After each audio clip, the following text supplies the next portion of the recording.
name is Roy Idrach, and I'm going to be your facilitator on the Wilson County Library.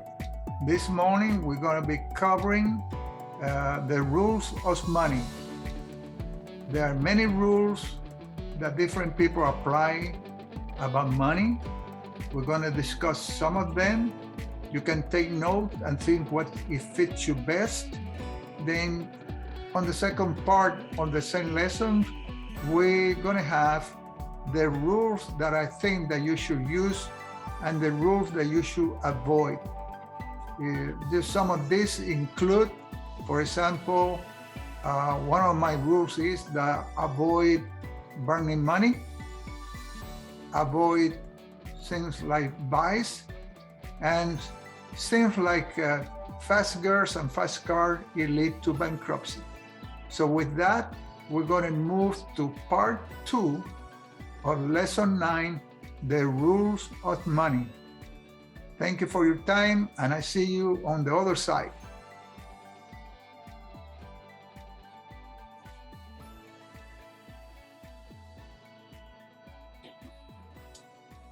Okay, good morning again. Here we are now on lesson 9, part 2.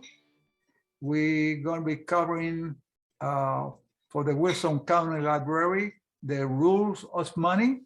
So with that, as you all know, we've been doing this for the last 3 years with the blessing of the county commissioners and the county library service in the city of Floresville, Texas. So with that, we're going to move into, as you already know from previous classes, we don't want to spend too many details about where the library is located. You can get them also online.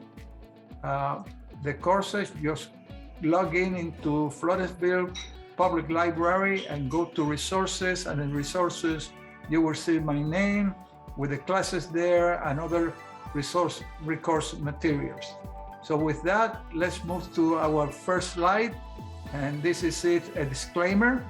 Like I always say, the lawyer wants you to do the legalities about this stuff. So therefore, this is advice. So the first thing that we already know where the library is from the Wilson County Library and the location of it. But due to the COVID, we've been doing this online. So we're going to continue. Some of the students that you remember have been in the class before. We're passing some of that in detail, that when we used to conduct it live. So let's start with the rules of money. There are many rules of money that sometimes a lot of people use, some of them produce all kind of ideas. But all those rules actually is nothing more than an opinion. And we all have opinion. And because of that, sometimes the opinions differ from others. And sometimes it's just like anything that you like to do. A carpenter might have a way to cut the lumber, and another one cut it different. They both achieve the same thing. The job gets done, but it gets done in different way. So there are many standards, what I'm trying to say, that we consider. I got my own opinion about what to do and what not to do in order to save money, but we're going to cover these ones first, what others say, and then I'm going to give you mine, my personal one. You are your own description, take advice from here and decide what you would like to do. For example, we got over here that we have 6 different laws of wealth. They use fancy wording, but they all say, keep part all your earning. In other words, you work and do saving, at least save 10% of what you make. Don't spend it all. The second law of worth is put your savings to work for you. And that's very important because we must put money aside, but you don't want to leave it at the bank with a quarter of 1% because it will take you 4 years to make 1%. You need to put your money someplace else where at least you keep up with inflation. And inflation is about 3%, and lately probably much higher. But if you don't make money above the inflation rate, you always will fall behind. So let's look at the next rule of money. This one got several of them, you know, don't speculate and to get rich. So this could be like people that buy Bitcoin and then 2 days later after they bought it at the top and they lose half of it. You know, invest in yourself. Don't invest in others. Don't make somebody else rich. And the sixth law is safeguard your growing fortune. Always protect what you already have. You know, the whole idea about this is don't lose what you already have on it.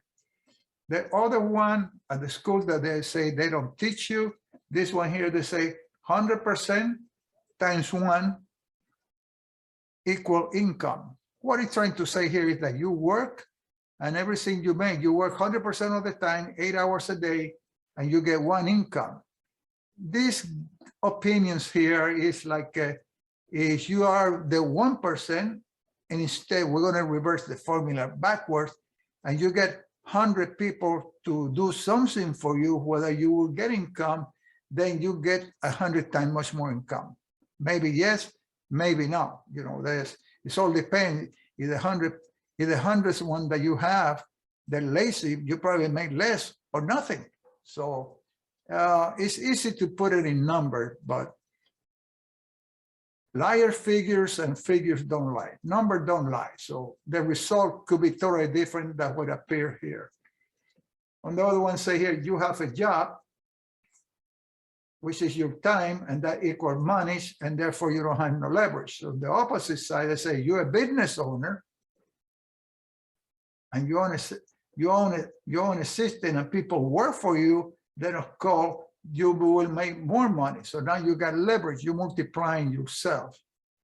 On the other side, you say you own a job, your own job. You got your own job. You put the time, but you got very little. You don't have no leverage because only your efforts produce the same thing, even if you are self-employed. The other one is an investor. An investor, money works for the investor, it works for you. So it's a passive income that you get residual for everybody. That be like you're an insurance agent and you got 10 people working for you, where it's obvious that every sale that they make, you get a residual income from what they say. So other people put in their effort to earn a living, but they had to cut a deal with you. That start looking just like the mafia. You go and do the job and then had to pay back to the upper guys at the top of the pyramid or whatever. So it's all depends on the process. So this is the type of opinion here. We got another one here. They say rule of money. They got 10.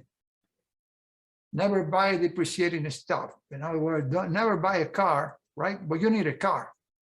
One way or another, you need a car for transportation to go to work. But you know that most cars, once you buy them, eventually they're worth less than what you pay for. 5 years down the line, it might only worth half of it, you know, but you need transportation. So the wise thing to do here, don't buy a new car, you know. Normally the cars that I buy from Enterprise Rent a Car, no advertising whatsoever, but it's the people that treat me the best. And I can get a car that is buy it at the dealer new, you know, I could save 30 to 40% on the price of the car, but it's going to have some mileage on it, of course. So some of the depreciation have been taken off on the value of the car, and some of them is still on the warranty, or you can buy warranty insurance that can cover that for 5 years, 100,000 miles, and so on. But I've been very successful doing this. Once in a while, yes, I do have buy a car. I'm not two ways about it. I do have bought a new car, but a safe thing to do is to buy a good transportation without having to pay the full price. Let somebody else take the depreciation or the value of the car. You know, stop getting rich is number 5. Stop trying to get rich without effort. A lot of people seem to be successful at that, or they're done. So we don't believe much in none of this stuff. The next one is rule of money. Pay yourself first. That's similar to the first one. Take 10% and save it. This one only got 6 rules. This guy say, learn how to invest, or go to class, take this class, learn how to invest, learn how this makes it work. What makes it and what it don't make it. Don't hate money.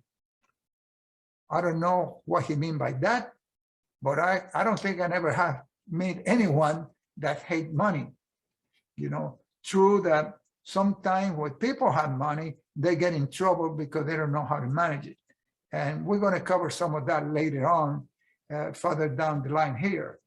Spend less than you make. That is very important. Never spend more than what you make. Spend less than. Make yourself a budget. Make sure that you live within your means. Otherwise, you can never get ahead.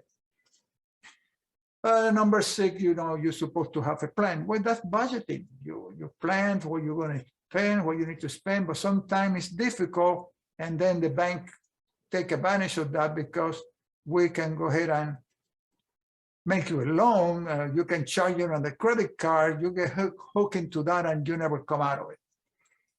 Now, like I said before, rules are like opinions, and everybody has one. Now we're going to come to my rules of money. They are very simple, and keep you stay away from trouble. Excuse me. So it's very important that you avoid trouble. Financial trouble can get you in a lot of problems, and it's very difficult to get out. So let's see the next one. Oh, we went a little bit too fast here. Rule of money. Don't be a show off. Don't go around showing people that you have money. If you have any, don't go and show it off. You're creating problems. When people find out you have money, everyone want to take it away from you. Everybody want to make opinion. They need this, they need that. Can you lend me? Stuff like that. So be conservative. Don't be showing off. You don't have to impress anybody. Have you seen most of the richest people in the world? We don't even know their name. They remain in the background. And that's the reason why. They don't want to be noticed unless we just like to be, you know, have all this ethic about being important and people recognize me, but I don't put money in your pocket. What I do is create trouble for you. Number 2, if you're investing in the stock market, uncertainty creates panics, and panics can be, you know, devastating sometimes. Remain cool. This is one of my rules. Don't panic and start selling out. This is part of the cattle mentality, you know, but that's another story, you know. But you don't know anything about cattle. Once one gets spooked, the rest of them follow. They run, and they worry about later what's going to happen. Many times on the stock market, bad news come down the line, and everybody sell, drive the price down, and you might have been set up, right? So the reason that those things happen is because maybe it's true, it might be not, but the traders, they don't want to find out about that. What they say, I sell now and I ask questions later. They're protecting their money. When the price of your investment start going down, don't ever think that it's going to go back up. I can tell you many stories of that, but I can tell you one real easy. In 2008, MGM hotels was going for, and casinos was going for $105 a share. By the time the market ended on April or March of 2009, it was worth $2.50. Today, over 12 years later, the stock is about $35 or $40. It never recovered, which apply about never buy on the way down because you don't know how much down it's going to go. But you can always buy on the way up because on the way up, you always make money. And on the way down, it's the opposite. So think about that. The next one is about greed. We have tendency to be greedy, you know, and that's on everybody. It's built in. We always want more. We get blinded. We actually get blinded by the idea that we're making money or making a lot of money. So now we need more. And that's human nature. We need to control those things. For example, you always want more, and sometimes, guess what happens? You get killed in the process. So it's just like the cheese that stand on the track, and it smells good, and the rat goes and get it, and guess what? When he take a bite on it, one day, that thing come down and kill him. So be careful about that. Be careful about greedy. If you say, well, I make $1,000. Oh, but I'm going to stay longer to make another 1,000, and then all of a sudden the market turns on you. I can tell you stories about friends. They invested $50,000 in crypto, some kind of doggy coin that was fractions of a penny, and within 2 months, he got $1 million. But when it collapsed to 24 cents from 60, he never sold. By the time he sold, having $1 million in 2 months, he turned it into $80,000 in 5 months because he stayed there too long. He should have cashed in a source of, how many people you know that can become millionaires in 2 months? Very few. So this is kind of risky when you do stuff like that. So always be careful about greed, because greed, it will kill you. Now, what is inflation? This is something else that we have to worry about it. Inflation, the government measure in many ways. For example, it measures cost of living by telling you, we're going to give you a rate for Social Security based on the inflation rate. Then the problem is that they always rig the numbers. They add more than what is needed. Okay? They always add more. So therefore, you're thinking that you're going to get more, but actually the number they put are much lower than what it appears to be. So that's one thing that you need to always remember. What is inflation? Inflation, okay, so we kind of make a little joke over here about a little guy pumping, the economy until eventually the economy, the whole thing blows up. But inflation, you can have finance inflation, you have cost inflation, and everything costs more. Don't be misled about this thing. The reason that the government makes sure that there's inflation, small inflation, is because it makes you think that you're making more money when you really don't make it anymore. Let's take, for example, back in 1965 and 60, a gallon of gasoline used to cost 29 cents, 30 cents. Today, it might cost $3.50, okay? At the time of this recording, $3.50. Well, that's almost 60, 70 years, 65 years later. Do you think that the gasoline is more expensive than then? It's the same price. It's the equivalent of 35 cents in 1960. Why? Because when gasoline went up in price, your salary went up in price. Minimum wages went in price. The house you bought in 1960 for $12,000, now it might worth $100,000. Inflation gradually make it worth more. And we fall into this deal that we're getting more, you don't get it no more. It's the same. It's relative. Back then, people used to make less than $1 an hour, and therefore gasoline cost 30 cents. Today, you make $15 or $20 an hour, but gasoline costs you $3. You haven't gone nowhere. You're still on the same percentage.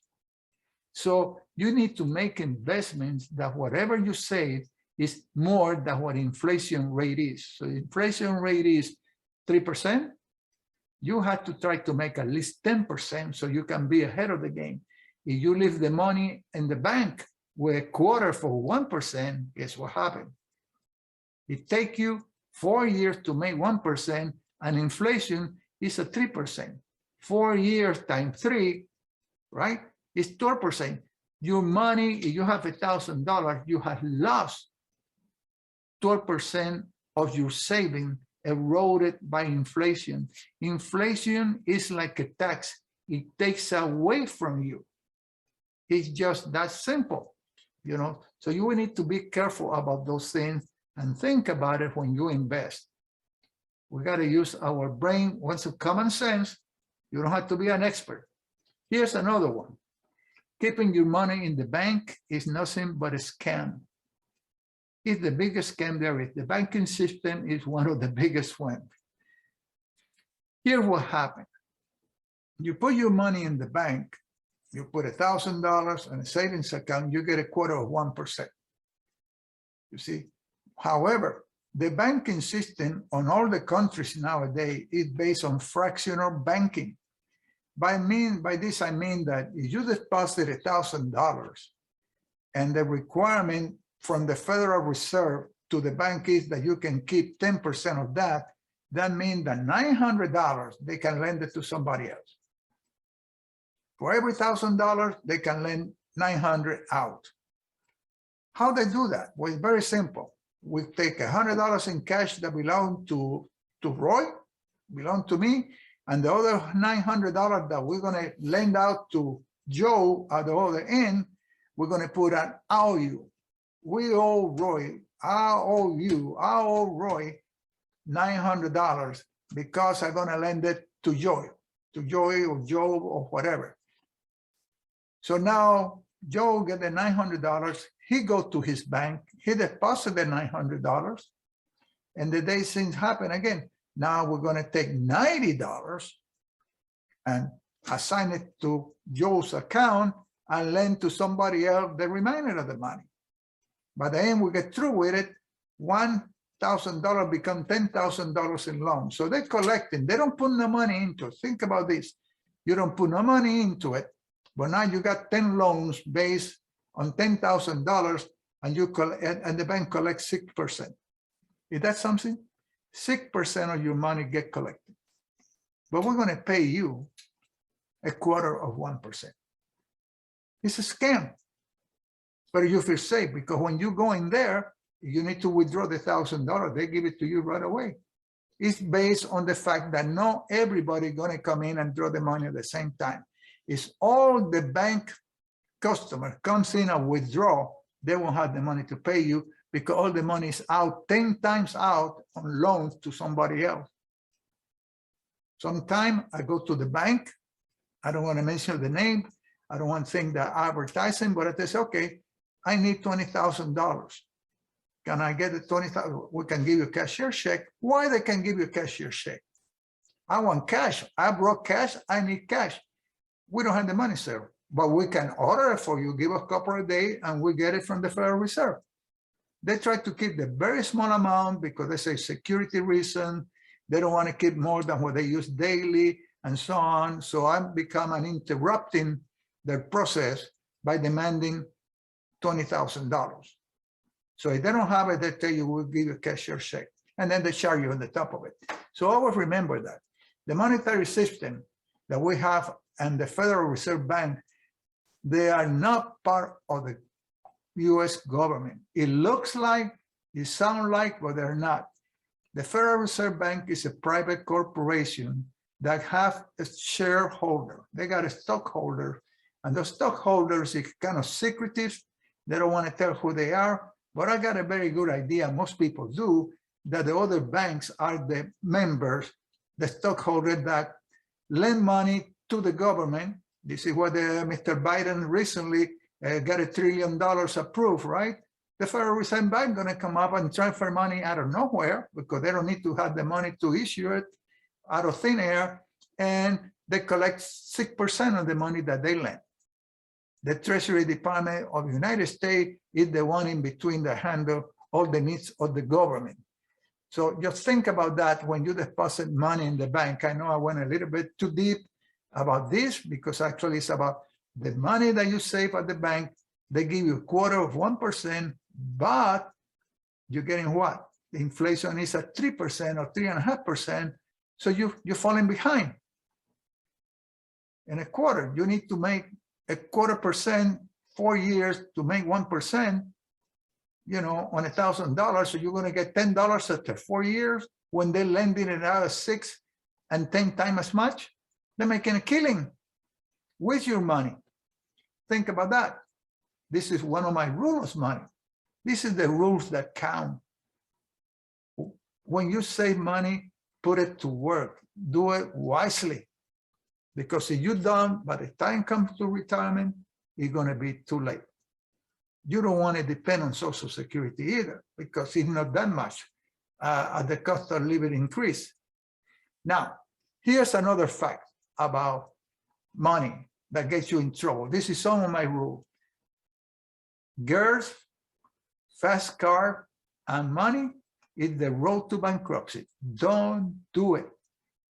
Don't do it. You start making money, you start buying fancy car, and girls come around, and you start hanging around with them, and before you know, you're going to get in bankruptcy. It has happened to many people. They lose control of their money. They want to be showing off. Remember what I mentioned at the beginning? Don't be a show off. This is actually what happened. Those guys go and start showing off, but it look fancy. Oh, look impressive. Look at the girl he's hanging around with it. Oh yeah, It's a, let's see, 20 years down the line, you see that money and those girls are going to be around. So be extremely careful with that. Don't get carried away. I'm 80 years old. I can tell you about this. It's really something. Now, here comes the other part. As a human being, we want money fast. And then we are raised with a bunch of bad habits that keep you from getting ahead. Not only you eating away by inflation, not only you get your money get eaten away by the government taxing you on everything you do. You go to the store, you pay sales tax. You buy a car, you got to pay for license plates. You got to pay for registration. This is money that takes away from you of what you make. You've been prosecuted for being productive. You got to work, you productive, and then we're going to tax you. We're going to take 5%, 10%. Let's take 8% on sales tax. You go and buy a car, you got to pay sales tax on it too. Anything you do, any action takes away from you. So that really hits you even worse than the bank. And then when you put the money in the bank, they don't even give you any money back. It gives you some. Then we got bad habit. We smoke. I remember when I used to be in the 7th grade, my teacher said one day, I don't smoke. To me, it was very common that anybody would smoke. But she said, I don't smoke. And the reason I don't smoke is because you're the equivalent of burning your money. How true she was. I realized that now. Smoking, it could be a bad habit, and this habit can cost you lots of money. For example, I know guys that smoke 2 packs of cigarettes a day. And at one time I smoked 2. So it's, don't take me wrong. I had done it too. And I used to drink like a fish until the doctor told me, if you keep on drinking, you're going to die. So 40 years ago, I had to quit smoking. I quit drinking. Smoking took about 25 years later. 24 years ago, I quit smoking also. It was bad for my health. I get joints, pain on my joints. I couldn't breathe, I cough a lot, all those things. I say, I gotta give up all this. But that aside, let's take, for example, a guy that smokes 2 packs of cigarettes a day at $4 a pack, easy. You know, you're spending $8. Maybe him and his wife smoke 1 pack a day, it's still $8. But at the end of the month, that's $300 and something a month, real easy too. And in a year, he add up. You can pay for a new car for what you smoke. Drinking is the same way. You go and make a party, you drink, stuff like that. So I don't tell you not to quit doing those things. I'm just letting you know that it can be costly. Gambling, there's another habit that we have. We want to get rich, so we pay lottery tickets. We do a scratch up. It's only one problem. Those scratch tickets are 75% losers. You only might have 20% of winning something. The other 20% is only that you're going to get a prize. It's not that 20% will get a jackpot. That's not the way it works. And I know I used to publish letters about gambling. I used to do stuff for casinos and shows and stuff like that. Then we take one of the biggest one, the real killer, one of the killers that even take away from you, credit card.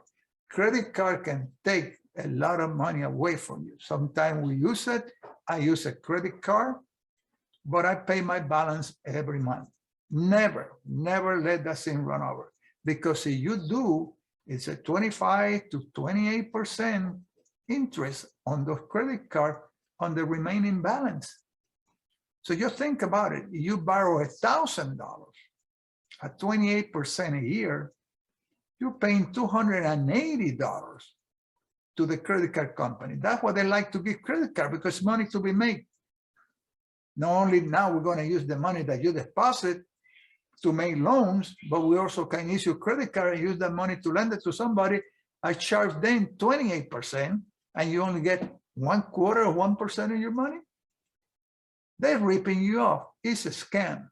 You know, the banking system is nothing more than scamming away from people. You bring the money in, so they don't have to put no money on it. Think about it.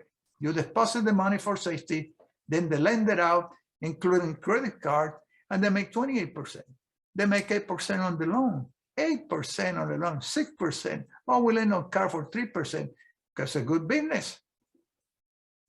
If I make 3% on a loan on a car, and the guy that put up the money, I only had to give it 1/4 of 1%, what a deal. I get 2.75 on my favor. So in large scale, it can add up to millions and millions of dollars. So all this habit, drinking, I used to drink, you know, there's nothing new about that and stuff like that. But some people exceed it. I don't say not to drink, just drink with limitation. Don't get caught or get addicted to alcohol. Don't get caught or get addicted to gambling, because once you do that, it's over. There's no easy money, you know. The casinos is the same thing. Gambling is a bad deal. You know, it's legal, or whatever you do, whatever you want your money, but if you want to be successful, until you get successful and have enough money, maybe to gamble or burn it how you want to, it's okay. But remember, never show off your money, because it's going to cost you. It's going to be a mess. Now, here's a classic example. Boxers, sports. They're sport players, baseball players, football players, boxers, you know, tennis players, you know. They made lots of money. You know, I remember, let's say Mike Tyson, for example. Mike Tyson, he got ill advice. He meant well when he boxed, but he even made, I remember when the MGM Grand Casino gave him a $50 million contract for one fight a year for 5 years. He won the fights, but then he get the wrong advice, and he followed up by paying his entourage, all the people that follow him. He felt good about it, but everybody was using him. You know, it's very sad.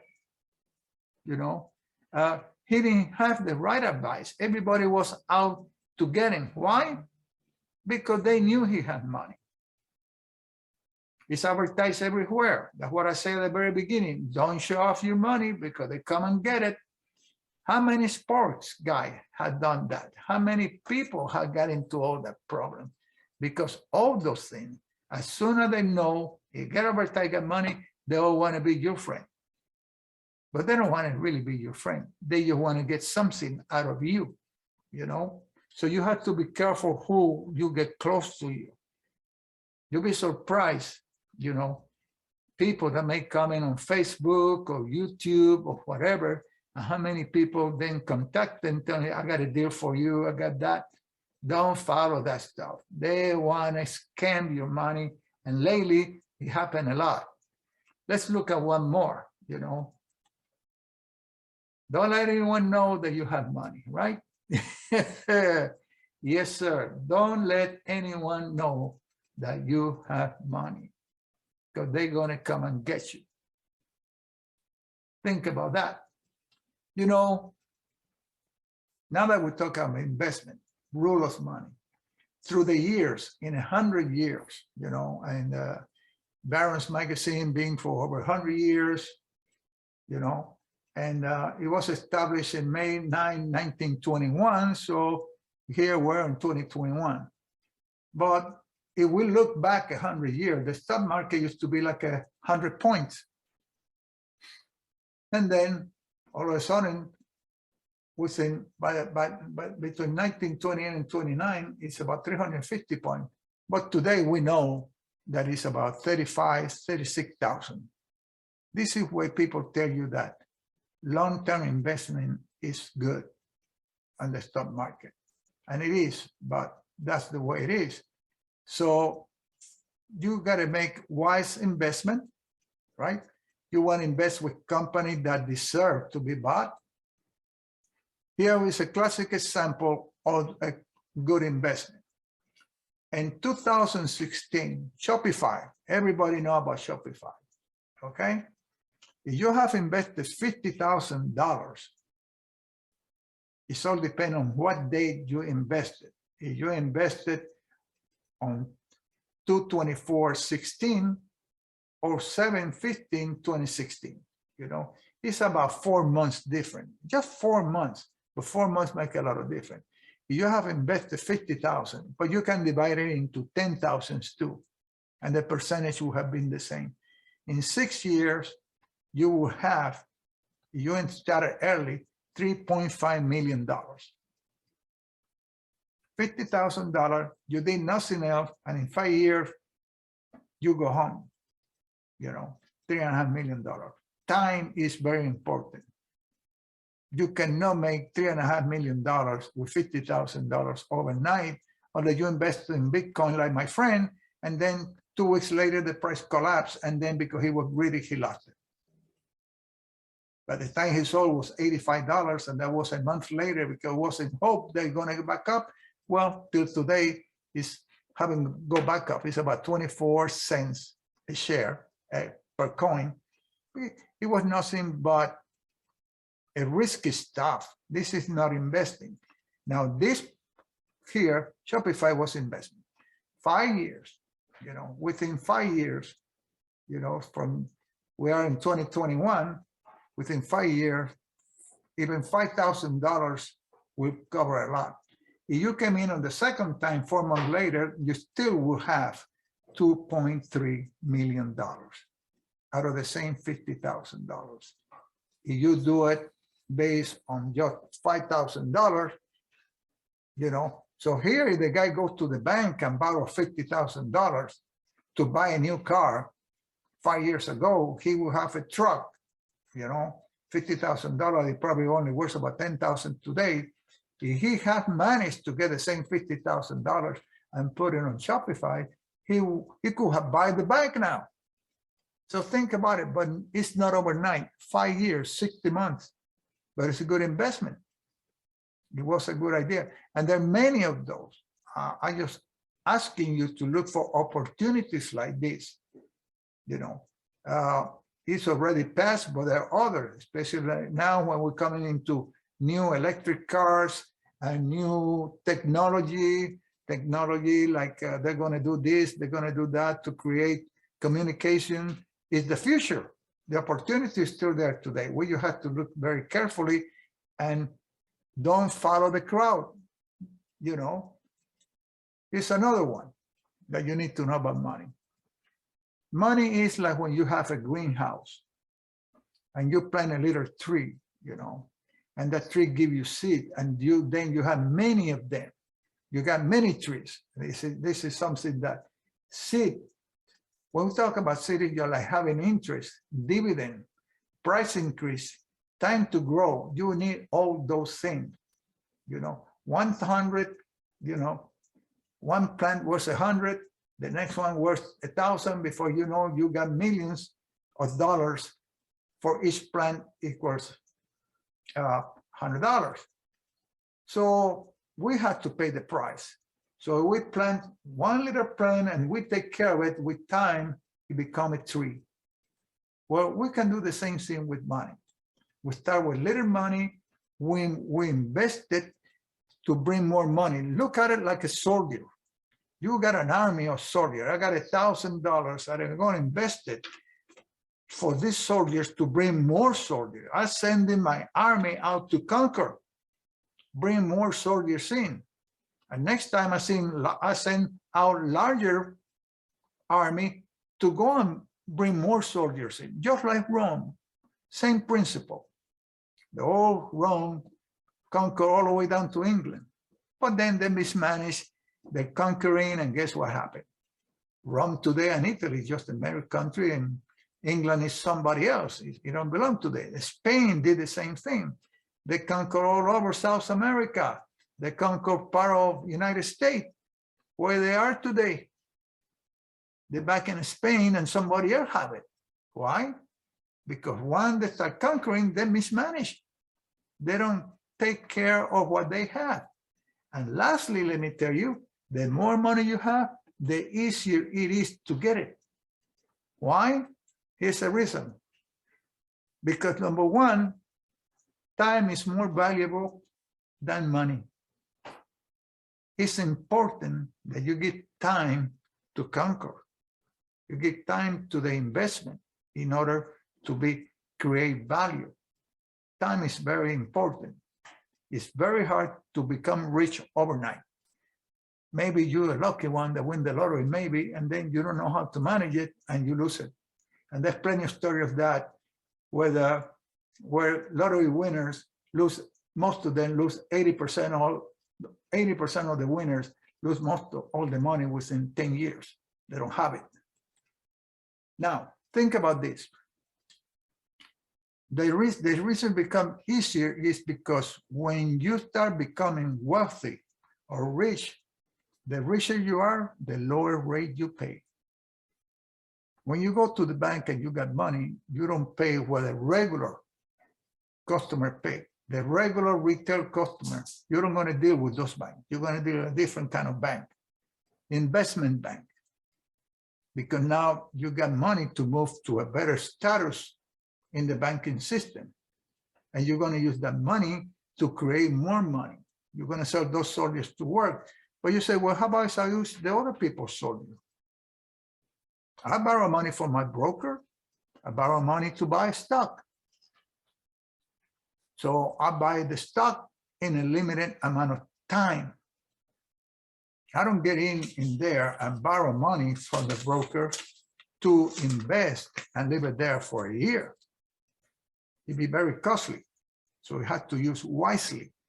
What I do is we buy a stock for a week, but not any kind of stock, a stock that meets certain requirements. And those requirements are very important because we're dealing with borrowed money. We expect the stock to go up. We expect this stock to be financially well established. We want this stock to have growth capacity. We have the stock that most bankers and other institutions own that stock. We don't read the stuff that comes from Reddit or somebody from YouTube or somebody that it comes up with some idea, on some place, or Robin Hood followers. We don't follow none of that. Don't follow the crowd. You have to be different in order to be successful. And one of these things is that when you get there and you go to these banks, then you're going to pay less interest. So we buy a stable stock that are good, pay good dividend, but we want one move. And I'm going to tell you, it's not a secret. And some people, oh, but that's a secret. I didn't know about that. But we write option contracts on stocks. We buy the stock and we write an option. So we got an extra money for all the same price. And we buy this option that generates revenue for us. However, we want to get out within 1 week. So we go in on Friday, on Monday, or Friday the week before, and we're out by the following Friday. So we get $50,000 in stock, and the broker going to charge us 8%. That is not cheap, but that's 8% a year, and we're going to use it for a week. So we're going to pay about $60, and we're going to try to make $1,500 to $2,000. So it's a very short term, because we don't want to risk for long periods something go wrong on the market. A lot of things can happen overnight. Always remember that. A lot of things can happen overnight. The other day, the market turns around, it closed on Fridays, Thanksgiving comes in, and the next day after Thanksgiving, guess what happened? The market crashed right about 1,100 points, because a new COVID comes in, a new virus comes in, and everybody run to the door. What that is called color mentality. They ask questions later, but right now we're going to sell. You don't want to get caught on things like that. You see, so I'd rather do it weekly, and I don't want to be on certain things unless it's well balanced. So it's about Coca-Cola. It's a company be over 100 years in business, and it's solid. It got growth. They were financed and stuff like that. So I got very little chance of this stock losing its value. But when everybody runs to the door, even Coca-Cola goes down with it. And that's the stuff that you have to be careful with it. The unexpected is the one that can hurt you. So many day traders, that's what they trade day by day. They don't want to have nothing for next day, because we don't know what happened overnight on the other markets. Now, hope is not a strategy. Hope is like having no plan. Hope is like you are defeated before you start. Well, I hope that this works out. If you think that way when you buy a stock or you do an investment, might as well don't do it. This is one of my rules of money. Don't do it. You're already defeated before you start. You're just hoping that it goes your way. We don't deal like that. When we get involved, we kind of very certain, a lot of things can happen, but we're going to try to eliminate as much risk as possible. It's not a hope. We're going to check a lot of different things to remove the possibility of having a surprise. But this business is based on people's opinion. And sometimes if they're thinking the opposite of what we think is going to happen, you're going to get hammered. So we have to be there ready that it's not going our way, we're going to get out. We got to stop the losses.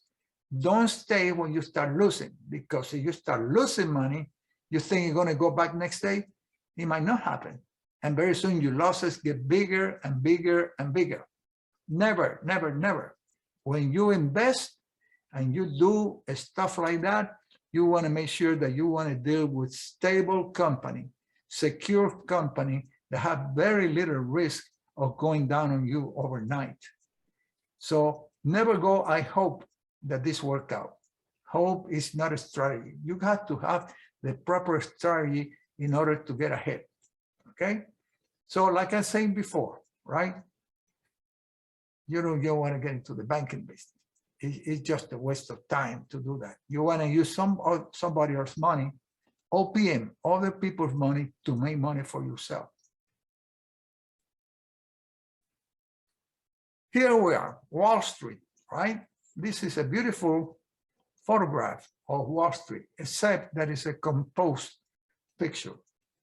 The building that is in front of us at the center is actually across the street from this one here. But that's irrelevant. They did a beautiful job with this picture, okay?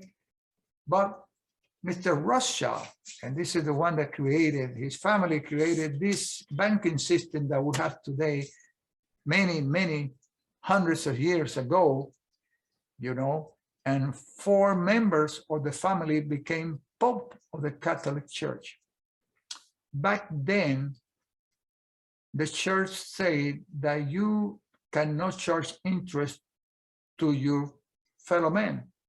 And only the Jewish people that live in Venice, they live on the slum because they were not allowed to live in any other place. And they're the one that were lending money to the businessmen. So at night, those guys goes in and go to this place and try to borrow money with interest because other people don't want to really lend money. By the time that one of the members of the Rothschild got to become public, stuff like that, they start releasing some of that, and then it became a fair game for everybody to lend money. But this is the guys that still today affect your life after all these years, you know. And one thing that he always say, the time to buy is when there's blood on the street. When the market crash, that is the time to buy. However, we have to be very careful about that, right? Because we know that not all the stock in a crash ever come back. And you don't want to find yourself with a stock like NGM that 12 years later, it never recovered from the $100. So you have to be very specific of what company can recover and which one don't. This is another rule of money. Then we talk about fractional reserve banking. Well, fractional reserve banking is exactly what I mentioned before. You yourself can be a bank. If you lend money to others, you know. And then one question, where you buy interest? Do we buy interest? No. Interest comes from thin air. Very interesting. We buy a stock, it's going to cost us money. We buy a car, it costs us money. But interest, we cannot go to a drugstore and buy interest. We create that ourselves from thin air. So many years ago, I got into real estate, where I took over a loan that is already existing. So I already using other people's money. They were VA loans guaranteed by the federal government. And because the loan was existing, all I had to do is just buy the equity on the seller, and I take over the loan without having to put a credit application. I never have borrowed money or put an application for borrowing money to buy a property. Never in my life. And the reason is that we assume the mortgages. We assume what somebody else has started. So think about this. If I got a loan that is at 4%, that somebody's paying 4%, and I buy his equity and he walks out of there, I can remodel the house or I can rent it. And then I let the renter pay for my bill. He's going to finance, he's the one that's going to pay the house for me. And that house is going to have value because it's going to go up in value. As inflation goes, the property go in value. So everything is on your favor. Somebody else paying it for you, right? And then on the top of it, it goes up in value and you gain that, not the mortgage company, all right? Now, you can do something else, and this is what I did. I turn around and tell the homeowners, say, look, when you're here for a couple of years, I give you the option to buy the house. We finance the house.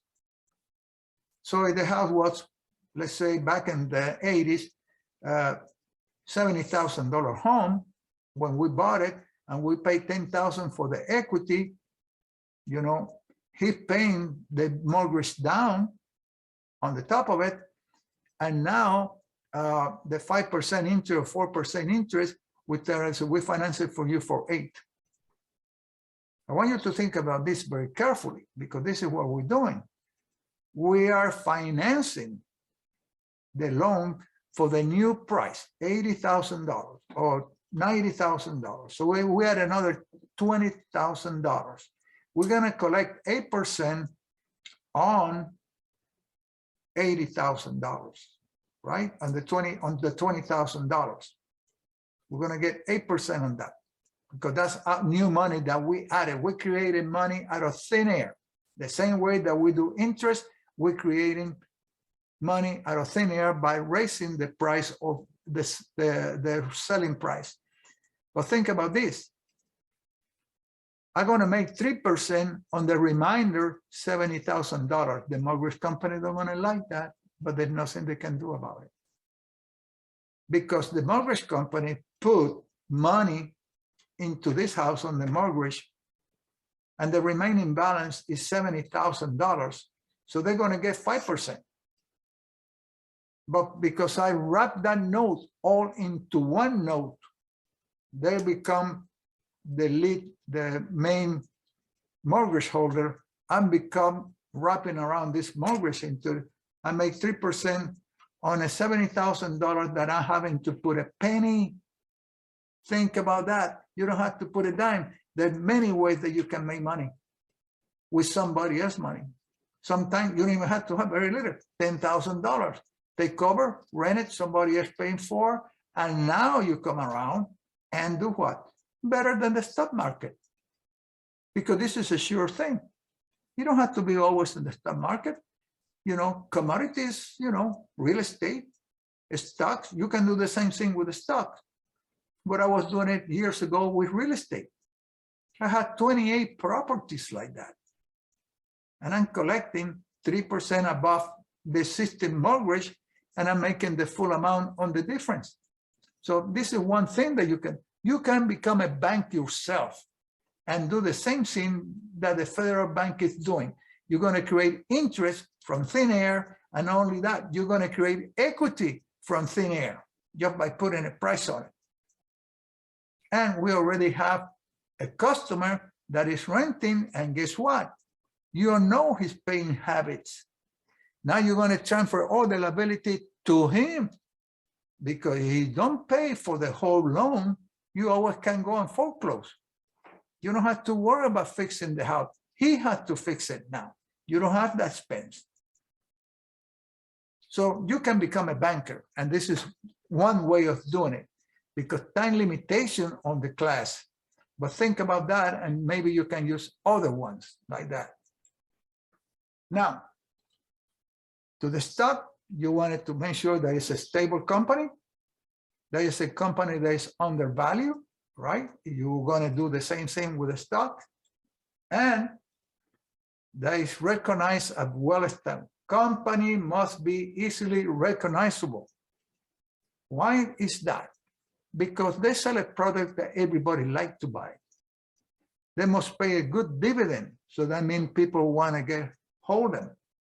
It has to have great growth, great valuation on this company. When we do this, that we borrow money from the broker, we don't go and buy a $3 stock that somebody recommended on the phone, or recommended on YouTube or Facebook or whatever, you know. For the guy that do day trading and swing trading, a stock price must move at least $5. $5, the stock must move. Always remember that. So as you can see, you know, for day trading and swing traders, the stock must move $5, because the people actually deal with the daily movement of the stock. This is not investing now. You know, this is something else. This is a fast buck. If they can make it or they lose it. It's not for everyone, because the shorter the time, the more difficult it is to predict what lay next. And the other people thinking about the same thing. So you get the other side to start selling, and you think they're going to go up, you're going to get hurt. Something else that you must know when you do day trading or you buy a stock. Every time you buy stocks, okay, somebody else take the opposite side. It's just that simple. It becomes negative. When it comes about this deal about no commission, there are no such things as no commission. You pay one way or another. The way it's paid is because the spread between the buy and the sell price. The market makers are the ones that make most of the money, and that money gets spread between different exchanges of those involved. You take, for example, Robinhood. Robinhood is got just like the other. Now everybody do the same thing Robinhood does, is no commission. It's all free. It's very attractive, and people believe that. But remember, this is a pass-through arrangement. The pass-through arrangement is that, like Robinhood, they place the order, but they're not the one that executed. Somebody else farther down the line execute that order. $0 or whatever. And in between, because they send in business to this guy, they get a kickback on commission on the spread of the price. So they don't even have to have no money invested on this deal. Somebody else does. However, if required by law, and people like Fidelity, for example, they got up to $50 billion in reserve that by the time you buy on margin and sell, somebody had to make up the money and guarantee the payment where the order get processed. You know, but that's other issues that you don't have to do with this part. The commission part is that they say it's free, but you pay. You pay because, for example, you can buy the stock that is $50 a share, right? And you say, okay, 50, but it's going to be on market on you put a limit order. So you go $50. But actually, when you buy at 50, the price already is higher than 50. They're going to give it to you. The market maker going to say, no, I sell at 51.50 or I sell at 51. So he charges you $1 more than what the stock worth. So when you roll up your screen, guess what happened? You bought 100 shares and it maybe the price going up in between, and you're going to see that your order might be minus 95. Oh man, I'm down $95. Then yeah, you're 95 because what happened? The price that you pay, it was the ask price by the market maker, and he asking more than what it worth. And then it went up about $5, so you still short 95. During the day, it goes to 100 because it went more than $1. But guess what? When you sell, now the market maker, the stock might be at 95 now, right? And guess what? Or it might be 105. And guess what? He's going to do the same thing. I buy at 104 or 103.50, but the stock worth 105. So he's going to get cut another $1.50 per share, depending what activity is. It's a very volatile stock. The gap might even be wider. So therefore, you know, there's no such thing as a free lunch about free commission. The money is made between the spread of the price of the stock, how much they're willing to pay, how much they're willing to buy. And the difference is what they keep, and everybody spread a little bit on it. You're paying for one way or another. Always think about that. You see, those average guys, when they do that, they don't do no research. Short time, the shorter the time, the bigger is the risk. And this is not really investing, it's gambling. You're gambling that you're going to come out of here in 30 minutes, you throw the dice, you make $800 and get out. We can do that in a casino too, right? And we can do it on the stock market. Short-term investment is different. I can explain before. I just remember that we talk about the banking system. You be your own bank. It really can, there's nothing illegal about doing that. You can finance somebody's property, even if somebody else has the first lien on the property. You can do that, except that you have to be responsible for the lien payment when your customer that you're financing don't pay. Because you don't want that property to be foreclosed. You want to be the first one that foreclose this guy so you can get a new customer. Have you ever thought about this? And let's go back a couple of slides over here about that, about financing, the fractional part of it. Think about this. You know, when you see a company, a bank, for example, Bank of America, they built a sample that I saw. Bank of America made a building that it was probably 25-story high. That's one in Dallas. It's owned by Bank of America. This bank is about 75-story high. It's the biggest tall building around. For miles. You can see that building, and you can see a lot from the top of the building too. But anyway, this is Bank of America. Why that building is so tall, right? It's not all banks. What they do, they make this building with the money that they have. They got billions and billions of dollars. They finance it, maybe with their own money or whatever. It don't matter. But the rest of the building that they don't use, let's say they only use 5 floors out of this, and the rest, they rent it. The rental gain pay for the mortgage if they have any. Just think about that. So it's the same thing what you're doing. You go and buy a home, you rent it, somebody else pay for the mortgage, or you finance it, they still pay for the first mortgage, but you can attach another 3% or 4% into the existing mortgage, and you're going to make money from the entire amount of the note. You're going to make 3% on the entire amount of the note that is owned on the first one, and you get 8% on the other one on the top of it. So you're making 3% on something money that it belongs to somebody else, and it's nothing illegal about that.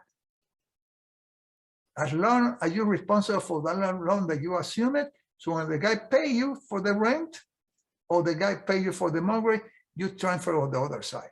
It's only one drawback, like everything else has risk, is the people that you finance or renting don't make the monthly payment. You have to have some capital or borrow money to go and pay the mortgage when you kick him out of the house. Something else, be careful when you rent to a scammer that use handicapped children as an excuse for not paying. There are people that use their children. Not everybody's like that. I don't criticize nobody, and it's a sad story because people do have handicapped children that they have centered need, but there are people that use that. And I can tell you from experience that once they set on the house and they're going to use the shower, then they don't make the payment. They make 2-3 payments, they don't make a payment, and the court will not let you throw it out that easy. It's going to be very difficult to remove somebody who have a handicapped child in your home, in the home that you rent. One thing is that it happened once in a while is that they probably did have a setback, but you need to check the background to make sure that they haven't done that to previous landlords before, because they're notorious to go around and moving from one place to another doing those things. With this, we're going to move in and, okay, brand. The stuff that you want to do this about branding, you know, the stuff that you're going to do and sell options for a week has to be a company that people know very well. A company that they have value. It's not just any company, but there are hundreds, thousands of them around that you can do this. So with this now, we're going to see a video. And this video, it has to do with how the market works, how people do the investment, and how you should search for the type of company that will be the best broker for you, and what is in the best of your interest. Not everybody is on their interest. Remember, they all work like for commission. And they're going to sell you the product that where they can make the most money. It's just that simple. This is just like a real estate agent, okay? They work on commission. No sell, no pay. It's just cut and clear. No sell, no pay. Well, folks, there you have it. So now you know how to become a bank, how to use certain things within the law that allow you to be a banker, charge interest, and make money with somebody else's money, better known as OPM. And this is not the OPM about the government, Office of Personal Management, but this is other people's money. It's a very lucrative business. We have made money on the stock market and put them on this other operation where it's much safer than the market and more secure with real estate. With this, we're going to go into a video about how the stock market works. It's by a professor from one of the universities. He has a PhD in this type of business. And what we would like to do is to give credit to this company, you know, that provide these videos. And with that, we want you to understand that what they have done for the public. They provide many courses, of course, and we would like to give credit. This course has come in 20 parts. We only put a fraction of it and we want to let you know where we get the information, where we got the video from, and we must give credit to them for that reason. So Great Courses is one of the companies that have provided many courses that we buy from them. We use them as an educational purpose at the library. We don't charge, there's no credit, we don't make no money out of this, but we're passing this information to you so you can see what is involved from good people and people on the know. This is not something that you're going to get on YouTube.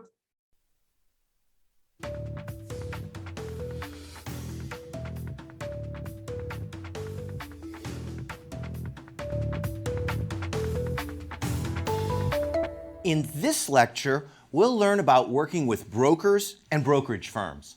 Lots of people say that Wall Street is motivated by greed and that brokers prey on defenseless consumers. Yes, the financial services industry has its share of scoundrels.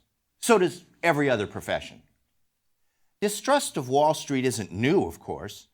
Over 100 years ago, in 1908, the popular magazine Puck featured a cover that painted the financial industry as a casino that put investors at the mercy of market manipulators and insiders. The story of greedy, rich people ripping off the rest of us never gets old, does it? I don't put much stock in the claim that brokers are a dastardly lot. Almost all brokers are honest, and most of the people being scammed by allegedly greedy brokers get victimized because they have the same trait that they attribute to brokers. They're greedy. They fall for a get-rich scheme because they want to make tons of money without having to work for it. Don't we all want that? A common ploy of con artists is to pretend that they're offering a special deal available only to a select group. Yes, you are one of the lucky few with access to this deal, so keep it a secret. Please. Everywhere else you see brokerage firms, mutual funds, financial advisors, and all sorts of other groups fighting each other for more customers. But you're supposed to believe that you're getting the chance to make a killing with little or no risk? If you believe that, then lots of people will be lining up to separate you from your money. If someone offers you an exclusive opportunity, ask yourself why you have suddenly been so blessed. Think about all of those smart guys backed with great technology that spend their whole careers searching everywhere for good deals. By the time this exclusive opportunity gets to us, the proverbial guys and gals on the street, is it really possible that there's still money being left on the table just for us? I doubt that any of you would fall for a scam that came out of the blue, like a phone call or an internet phishing scam. By now, you all know that Nigerian prince who sent you that email promising riches isn't really your distant relative. No, strangers aren't the big danger. Affinity fraud is more dangerous. With affinity fraud, you don't get approached by a stranger. It's a member of your school's alumni club or maybe a church group. You're much more likely to trust someone from an affinity group, and con artists know it.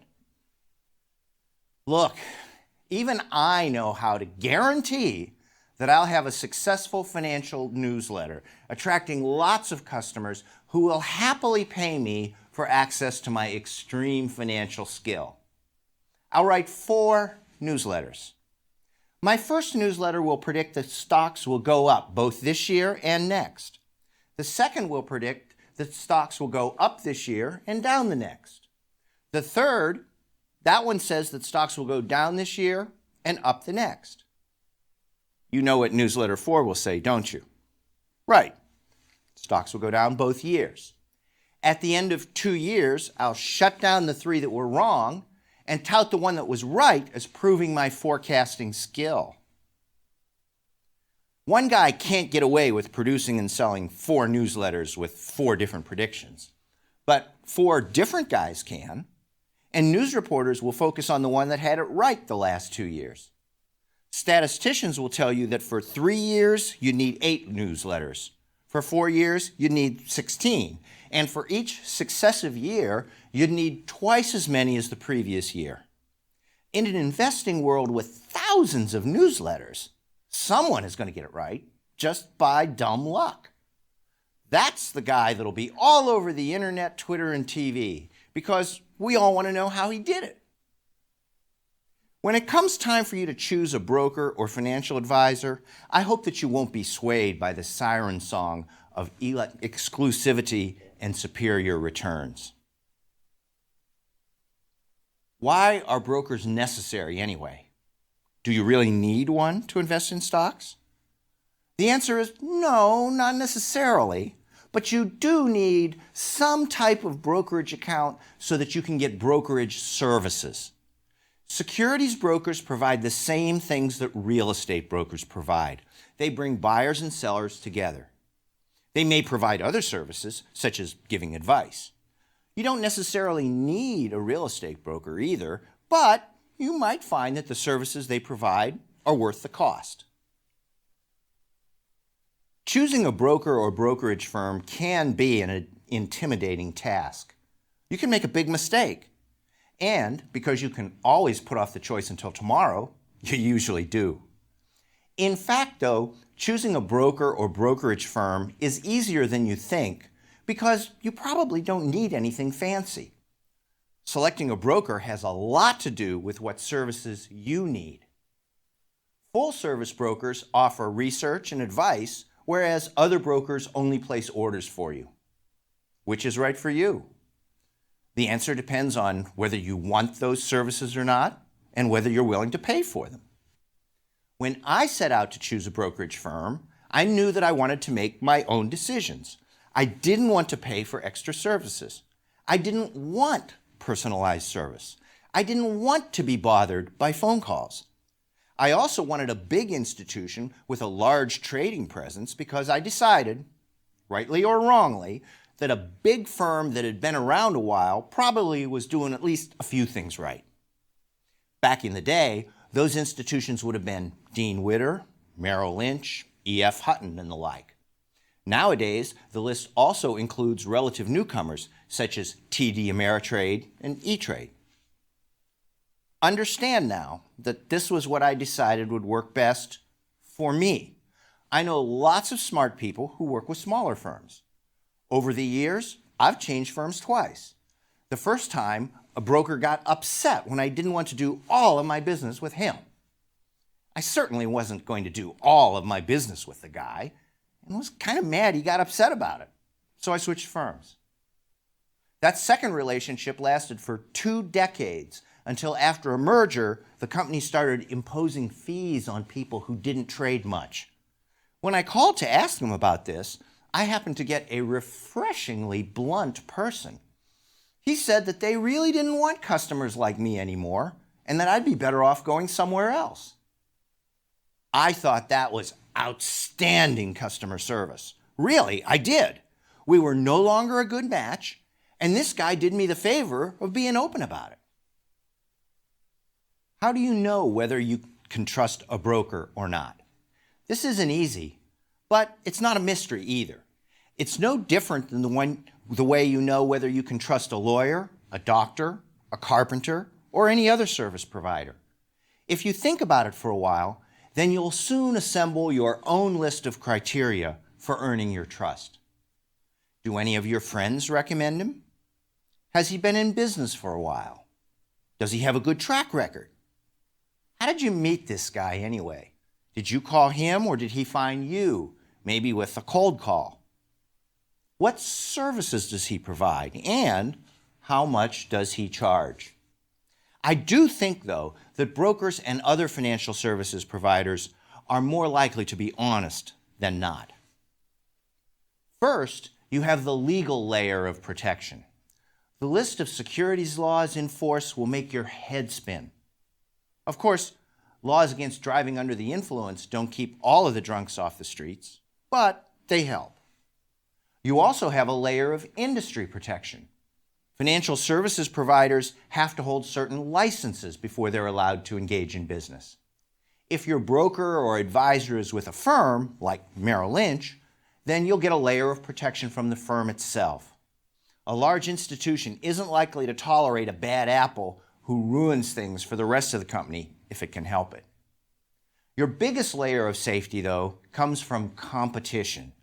Financial services firms are usually in the business for the long run. They can't afford to get a bad reputation or they'll lose future business. Most of the time, taking an advantage of a customer today hurts too much in the long run to be profitable. None of these layers of protection, legal, industry, corporate, or competitive, can guarantee that you won't pick a dishonest or incompetent provider. The financial services industry is no different in this respect from other services like car mechanics, doctors, and lawyers. The bottom line is that only you know when you feel comfortable with a financial services firm and the person handling your account. Richard Ferry is a chartered financial analyst and the founder of Portfolio Solutions, an investment managing firm with something like $1 billion in assets. He's written at least 6 books about investing and writes for Forbes, among other media appearances. He offers a 3-point approach to choosing a financial advisor.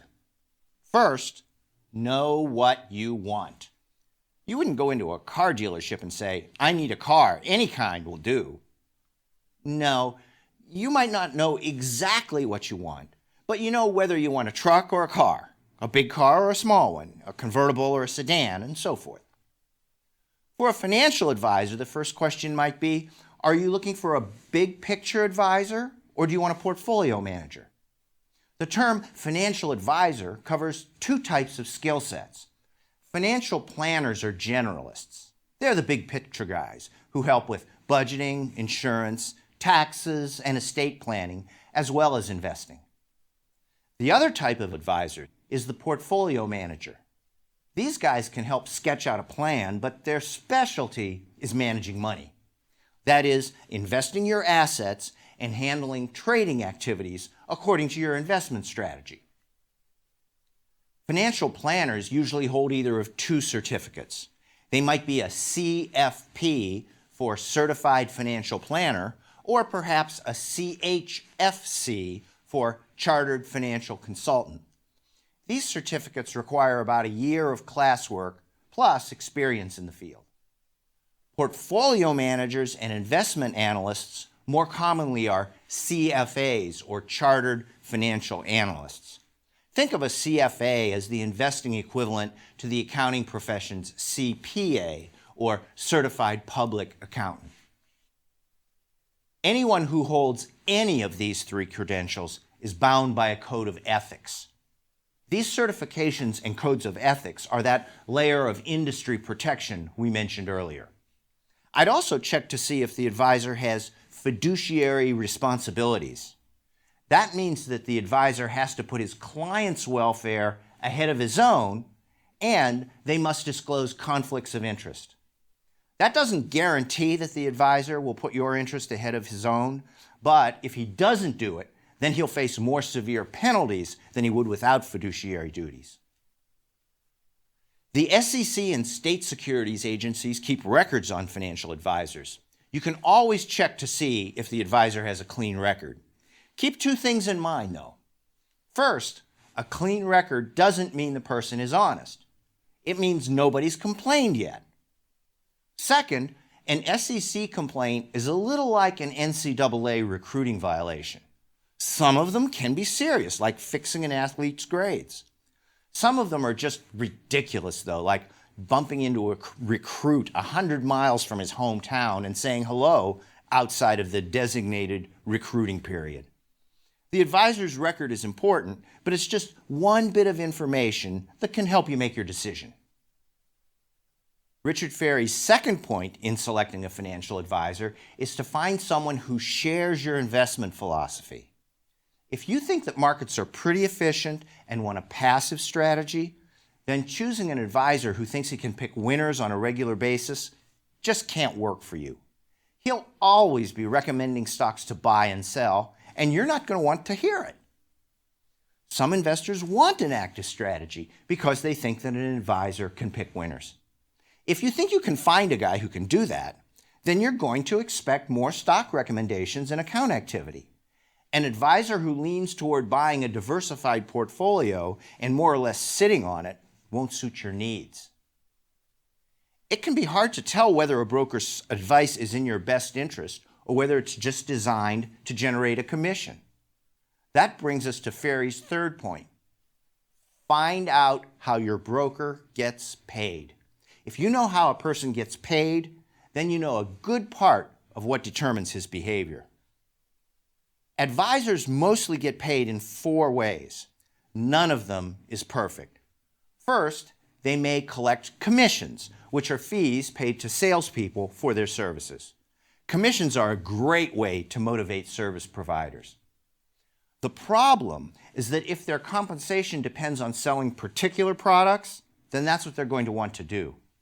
Sometimes financial advisors get paid more for recommending some products instead of others. Sometimes commissions can be hard to spot. You may have heard the term load charge, for example.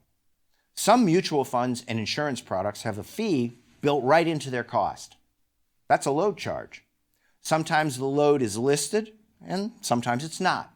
When in doubt, ask if there's a load charge. The second way that advisors get paid is through an hourly fee.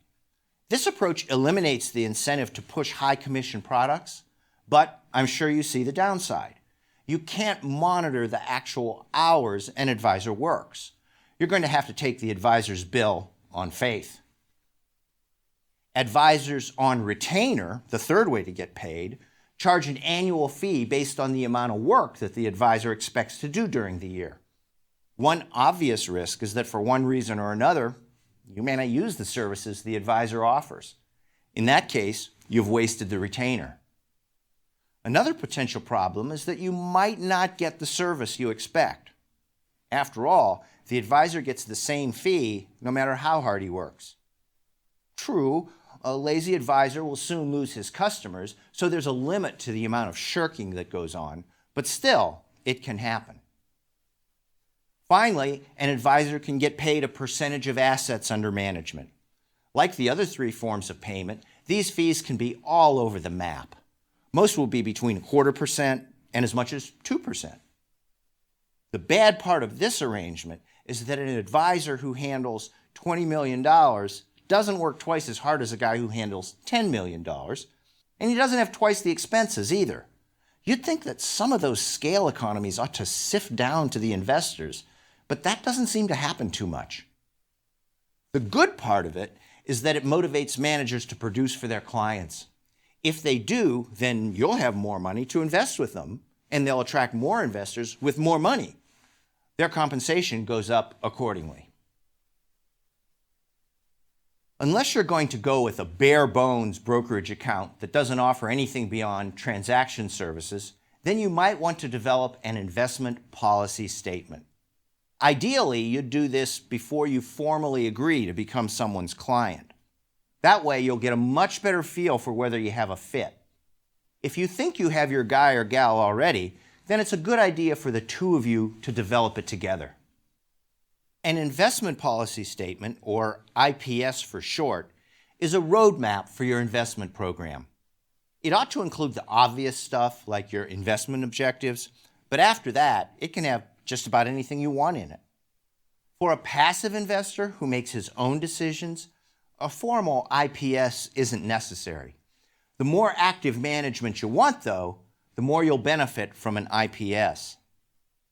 I like the idea of including accountability in an IPS. Who is going to do what?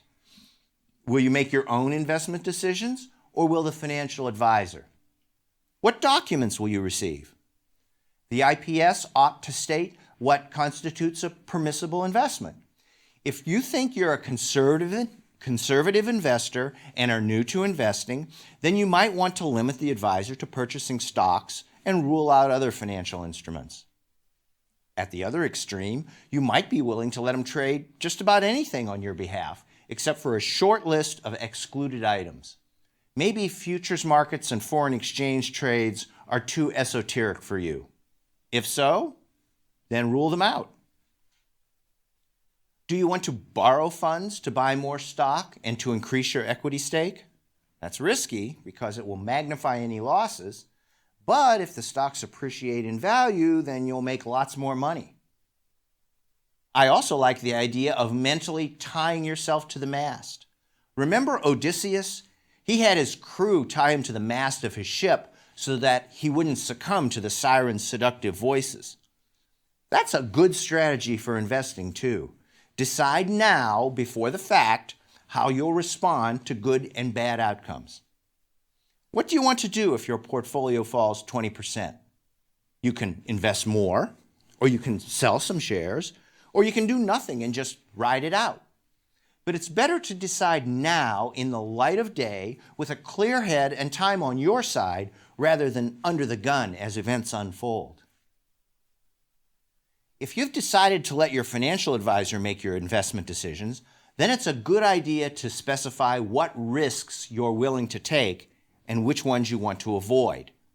This will probably be vague because people define risks differently. At one end of the spectrum, you can try to list everything that is acceptable or unacceptable. At the other end, you could just specify the maximum loss that you're willing to tolerate. For example, you could say that any loss of 30% relative to last year's value requires the manager to get you into riskless assets immediately so that you don't lose any more than that. Lots of people have more than one account with a financial institution. They have a checking account, a CD, a brokerage account, and whatnot. These days, it's easy to transfer funds from one to the other. Depending on your needs, you might want to specify which assets the advisor can touch. Maybe you're willing to let him sell shares without your approval under certain circumstances, but you don't want him dipping into your cash account to buy shares without your explicit permission every time. Whatever you want, spell it out. Do you want your advisor to consider your tax position? For example, you might want him to sell your stocks that have declined in value so that you can claim the tax deduction, but not until they've declined, say, 20%. You might want to focus on high dividend stocks in a tax-exempt account, but invest for price appreciation in the rest of your portfolio. If so, state it in the IPS. How much trading will you tolerate? Trading entails fees, so even if you think that your advisor can pick winners, you might want to restrict the amount of trading he's allowed to do on your behalf. Don't pay for services that you don't want or that you won't use. An IPS probably should identify benchmarks, especially for an actively managed account. What will be acceptable portfolio performance? Should the manager beat the S&P 500, or should he just index your account to match it? Or should the benchmark be some other index? Some policy statements even specify different benchmarks for different portions of the portfolio. For example, the part of the portfolio in large companies might be pegged to the Russell 1000 index, which contains the companies with the largest market value, while the part in small companies might be pegged to the S&P 600, which contains much smaller firms. When I made my own investment policy statement, it boiled down to, I want to make my own decisions, I don't want to be bothered with phone calls or email, and I want to pay the smallest fees possible. An investment policy statement doesn't have to be complex. Whatever steps you take along the road to choosing a financial service provider, remember the bottom line. Only you know when you feel comfortable with a financial services firm and the person handling your account. Choosing the right broker is much more important for investors who believe in active management than it is for passive investors. If I'm a passive investor, then I'm mostly interested in the fees I'm paying because my investment returns will depend almost totally on how the stock market behaves. An active investor will be trading lots more frequently. The success or failure of those trades will swamp the fee structure. If active management adds 10% to my portfolio returns, then I'm not going to be too unhappy if the trades cost me 2%. On the other hand, if active management subtracts 10%, then I'm going to be mad. Incurring all those trading costs just to be down 10% more than the market is tough to take even if the manager waives his 2% fee. Fees come in all shapes and sizes. We've all heard of commissions. They can be rather hefty. Some brokers charge over $30 per trade. Others charge much less, and some even offer a limited number of free trades per month for investors with some balances over some minimum amount, like $20,000. Depending on the makeup of your portfolio, though, that minimum balance might be a hidden fee. If it takes a $20,000 balance to get the free trades and you have that much in stocks, then fine. But if your account has $15,000 in stocks and $5,000 in cash, then you have to consider how much you're earning on that cash. Most of the time, you won't earn as much on idle cash in a brokerage account as you would in a money market fund or a bank account. The difference is what economists call an opportunity cost, and here it's a hidden fee. To hold the money in your brokerage account as cash to get free trades costs you the opportunity to earn more somewhere else. Instead of a commission, you might pay a bid-ask spread on your trades. If you place an order for stock, your broker may need to go to a dealer who keeps an inventory of those shares. That dealer has to make a living too, so he isn't going to sell at the same price at which he's willing to buy. He might be willing to buy for $10 and sell for $10.01. The spread is a penny in this case. Illiquid stocks could have a spread on the order of a dime a share. This can pile up if you trade a lot because you pay the spread on both the purchase and the sale. You'll also find account maintenance fees, fees for wire transfers or overnight delivery, fees for paper statements instead of electronic ones, and a host of others. I've even seen something called an account transfer fee, which turned out to be a charge for closing your account and moving your money to a competitor. Of course, your financial advisor will argue that he's worth those fees. He'll talk rapidly, fluently, and perhaps even truthfully to convince you that he'll provide better service or pick winners for you. Ultimately, it's up to you to decide. Brokers have to make a living too, so fees are inevitable. Again, though, don't pay for services you won't use, and be sure that you're comfortable with the ones that you do pay for. Opening an account is easy. Do an internet search for opening an account.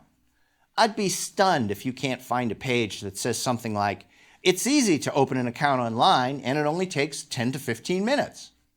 It's true. You'll probably see a screen that tells you what information you'll need to open your account. You won't be surprised by most of it. You'll need your social security number, your birthday, a mailing address, your employment information, and probably some general financial information like your income and net worth. As with any interaction you have over the internet, of course, be sure that you're using a legitimate website. Never provide such sensitive financial information on any website that raises doubts in your mind or in response to an unsolicited email or phone call. Some of the information you use to open an account serves as a quick filter to make sure that the account is at least a reasonable match for your needs. For example, if you have an annual income of $300,000 and a net worth of $30 million, then you don't want the student checking account. If you're a student with no income and a net worth of $10,000, then you shouldn't waste time applying for an account designed for wealthy clients. The rest of the application requests your address, residency, country of citizenship, and other stuff, some of which is required by law. Eventually, you'll have to either sign or check a box certifying the information. Then you submit the application, wait a few minutes, and you're done. It's easy. Go online within the next day or so and look at application procedures. You don't need to apply, just look. Then you might want to try this. Call a financial services firm and be brutally frank. Tell them that this is your first call and that you won't be opening accounts soon, but you want to learn what options you have. Ask them for an application so that you know what to expect if and when you decide to open an account, whether it's at this firm or some other one.